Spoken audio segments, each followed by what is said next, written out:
Comment réussir un entretien d'embauche digne d'une personne d'un bagage intellectuel à l'équivalence de Harvard? Je vous invite à suivre cette vidéo jusqu'à la fin.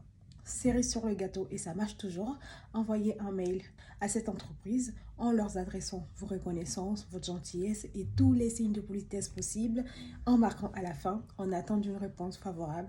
Vous verrez que, dans tous les cas, soit vous êtes prise ou vous êtes prise. Faites-moi confiance. Bonjour à toutes et à tous et bienvenue sur ma chaîne. Aujourd'hui, nous allons parler d'un sujet essentiel. Comment se présenter de manière impeccable à un entretien. Et cela spécifiquement pour les femmes noires. Si vous souhaitez faire une impression mémorable et mettre en avant votre intelligence, vous êtes au bon endroit.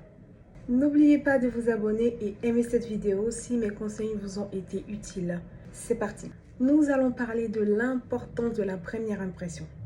Comme vous le savez, la première impression est un élément important et déterminant. Et cela, il s'agit non seulement de ce que vous portez, mais également de la manière dont vous vous présentez. Et pour cela, pas de panique.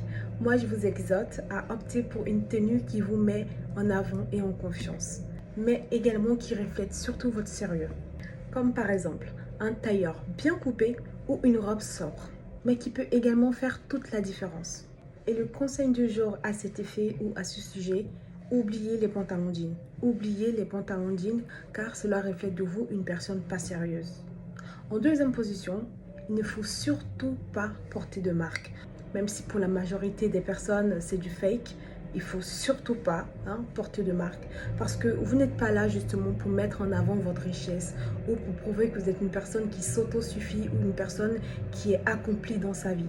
Vous êtes là parce que vous voulez un boulot et ce boulot vous est utile. Le but ici, c'est pas de se mettre en concurrence ou en challenge avec le recruteur ou avec l'équipe RH. C'est justement pour arriver à les convaincre de sorte à ce que, après vous, ils ferment la porte.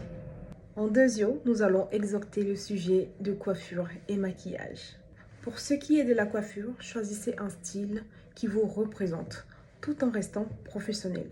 Alors, que vous préfériez, des cheveux naturels, des tresses, des cheveux raides, des chignon ou ce que vous voulez, l'importance est de montrer que vous vous y êtes préparé avec soin, tout cela à cet effet.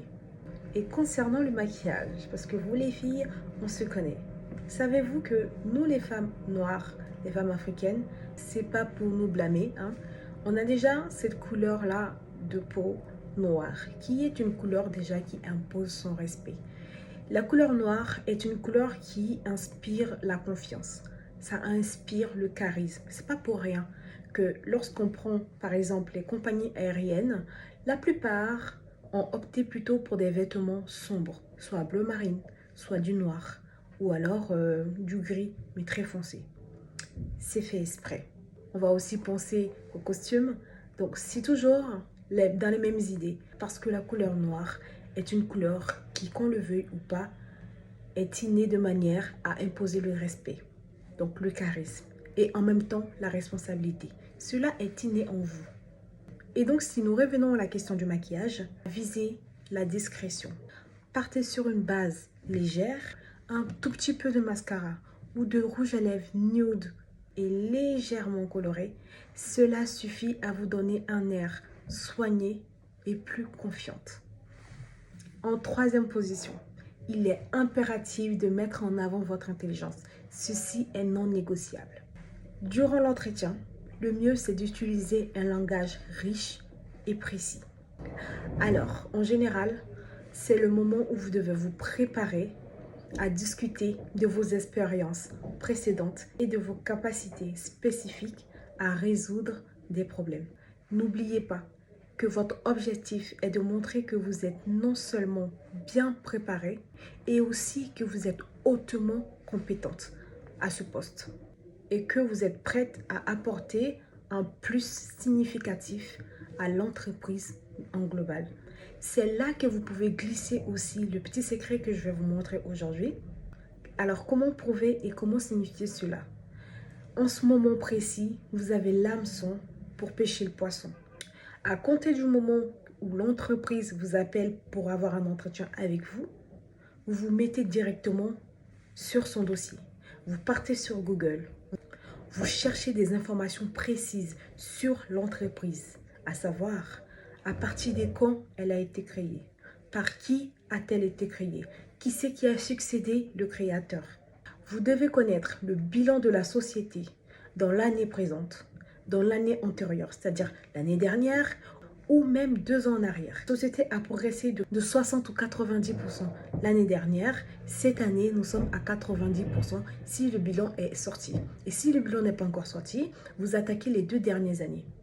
À côté de ça, vous devez aussi enquêter sur l'engagement de la société vis-à-vis du pays dans lequel vous vivez. Il y a des sociétés qui, par exemple, font des dons caritatifs à des orphelinats, aux enfants handicapés ou dans des hôpitaux. Tout ceci laisse une trace sur Internet dans la biographie de la société. C'est là que vous devez purger toutes ces informations et le balancer à votre RH, au recruteur bien évidemment, parce que c'est lui que vous devez séduire, c'est lui que vous devez impressionner, à qui vous devez montrer que vous êtes intelligente. À partir du moment où vous arrivez à faire cela, croyez-moi que l'RH en face de vous, non seulement commencera à apprécier votre intelligence et aussi le fait que vous vous êtes démarqué des candidats précédents, mais d'une part, il va vous créer un dossier parce qu'il se dira que c'est une personne, en plus de savoir tout ça, doit peut-être connaître ses droits. Il ne s'amusera pas à faire n'importe quoi avec vous. En cela, vous montreriez que vous êtes quelqu'un d'important. Vous n'avez pas besoin de tout dire dans la bouche. Et maintenant, nous arrivons à la partie 4, la partie la plus importante de l'entretien, la question-réponse. Vous êtes obligé d'anticiper aux questions qui vous seront posées et d'y apporter des réponses spécifiques et réfléchies. Ça, c'est votre devoir. Vous ne pouvez pas aller à un entretien dans lequel vous ne sauriez pas apporter des réponses à votre recruteur. À ce moment-là, le dos au mur, vous êtes condamné à apporter des réponses structurées et réfléchies à votre recruteur. Ce qui met en évidence directement de pratiquer vos réponses à haute voix qui pourrait vous assurer de votre éloquence claire et réfléchie. Je peux même aller loin sous le conseil de vous dire qu'il faudrait que vous sachiez, vous connaissez correctement le boulot dans lequel vous postulez. Il faudrait que vous connaissiez les inconvénients, les avantages. Il faudrait aussi que vous vous rendiez compte de l'évolution de votre boulot dans l'avenir. Un petit conseil, vous pouvez soit aller sur YouTube ou Google pour questionner le logiciel des 15 premières questions impératives que vous poseront un recruteur en termes d'entretien dans tel boulot, donc le boulot que vous convoitez. Et enfin, pour résumer mes furry pedos, mes auditrices et auditeurs, se présenter à un entretien nécessite de se préparer à la fois physiquement et intellectuellement. Et en tant que femme noire, vous avez non seulement la capacité de montrer votre brillance, votre compétence et aussi votre authenticité. N'oubliez pas de liker cette vidéo si vous avez trouvé ces conseils utiles et abonnez-vous à la chaîne pour ne pas rater nos prochains conseils. Sur ce, je vous dis à bientôt pour une nouvelle vidéo. Au revoir.